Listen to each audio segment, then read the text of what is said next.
Aqui de volta na Jovem Pan Online, hoje falando sobre alienação parental com a Roberta Palermo, ela que é terapeuta familiar e autora deste livro que você acompanha aí no seu monitor. Este livro nós observamos agora, Ex-Marido, Pai Presente, pela editora Mescla Editorial, e que justamente traz mais informações a respeito deste tema.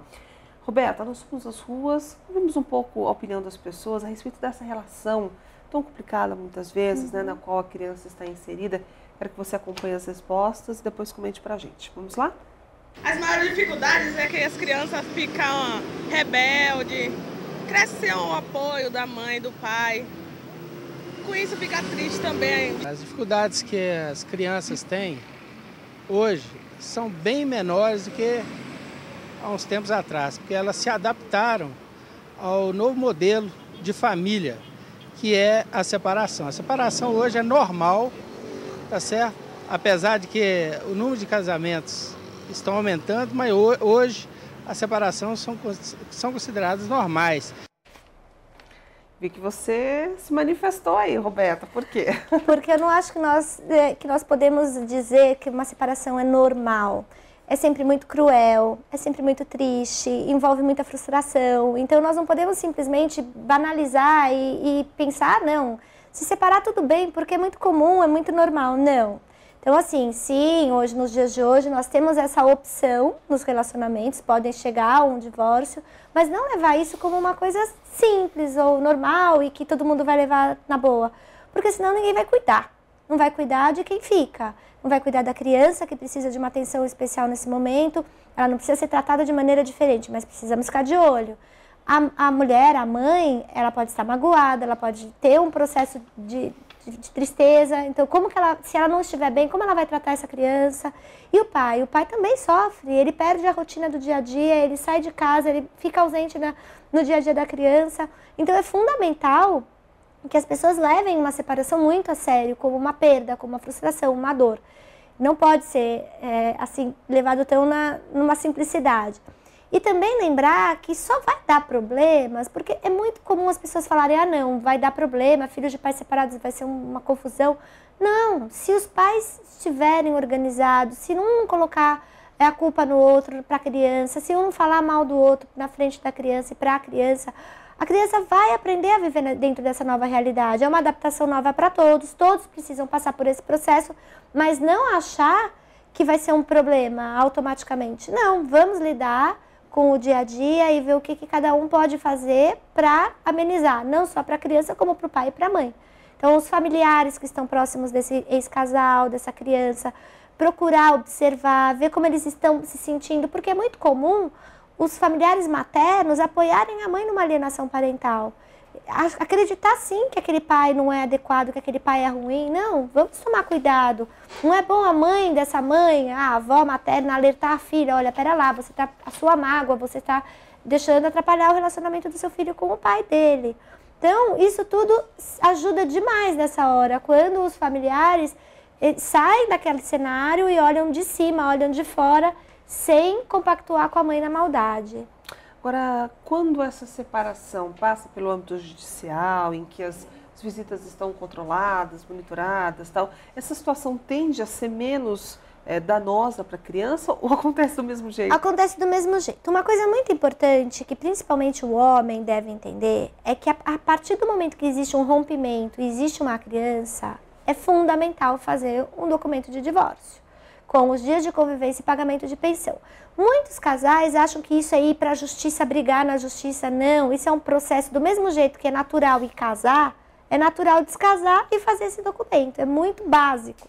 Por quê? Porque com um documento desse, o pai tem como e depois reivindicar os direitos dele porque ficou combinado naquele documento. Agora, mesmo que exista um documento, mesmo que o pai e a mãe tenham feito, a mãe pode atrapalhar. Por quê? Porque muitas vezes a mãe acha que ela está acima da lei, que ela tem certeza que ela está fazendo o melhor para a criança, impedindo que aquele pai participe. Isso não é verdade. Então, esse pai tendo esse documento, o processo já está mais encaminhado. Basta ele contratar um novo advogado que, ok, vai dar dor de cabeça, vai custar dinheiro, vai perder tempo, mas ele não pode desistir. Toda criança espera que o pai não desista, espera que o pai batalhe por essa convivência. apareça nos dias de visita, não desapareça. Então, assim, isso tudo é importante que o pai tenha na cabeça dele. Ele não pode desistir, por mais difícil que seja.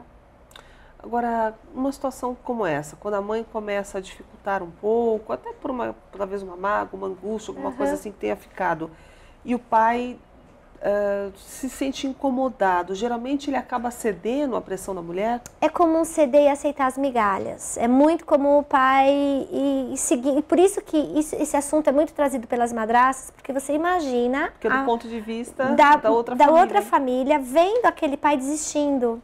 Vendo aquele pai, se você quer levar seu filho, então me dá um dinheiro extra.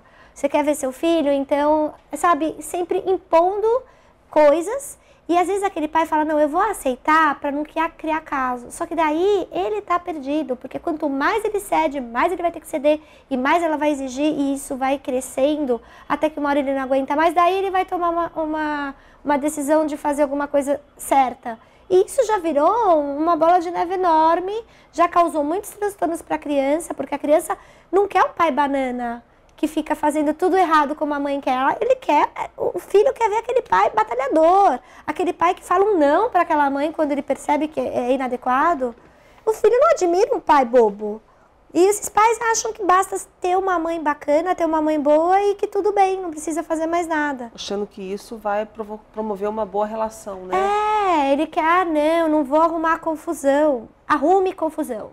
A partir do momento que a mãe atrapalha, ela já está arrumando confusão, ela já está interferindo na vida dessa criança, ela já está atrapalhando essa criança. Então, ele não vai atrapalhar, ele vai melhorar.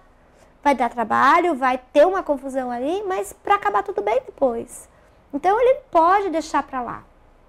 Agora, existe o inverso também, no caso do pai, que diante de um segundo relacionamento da mãe, da ex-mulher, acaba também atrapalhando a relação dela com os filhos? Tudo que a gente fala sempre tem os dois lados. Nós acabamos falando mais do caso do pai ser alienado e ter porque nós sabemos que a maior parte dos processos, a mãe tem a guarda da criança.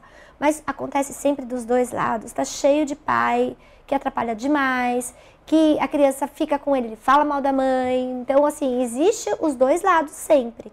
E principalmente quando entra um padrasto, o pai pode não estar bem, ele pode atrapalhar, pode falar mal, pode atrapalhar toda essa relação também.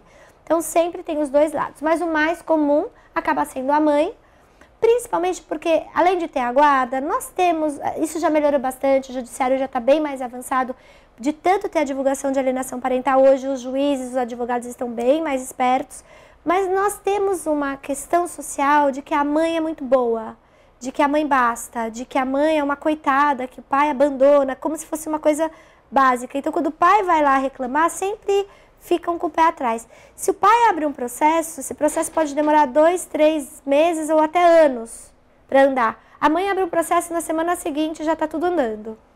Isso acontece demais. Então, mostra que por quê? Por que quando uma mãe ela faz uma falsa denúncia de abuso sexual? Porque é muito comum. A mãe já tentou de tudo para atrapalhar o relacionamento do pai com a criança. Quando ela vê que nada adiantou, ela pega e ela fala que o pai abusou sexualmente do filho.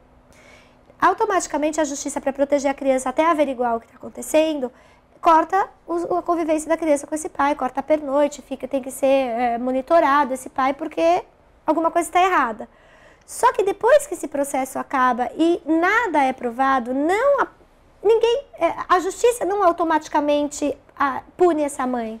Esse pai pode sim entrar com um processo de calúnia, difamação e olha só o que aconteceu. Só que esse pai fica tão aliviado porque ele viu que nada foi provado mesmo, ele acaba deixando para lá. É errado. Se toda mãe que mente, ela tiver uma punição, vai sendo modelo, vai sendo exemplo para que outros casos não aconteçam.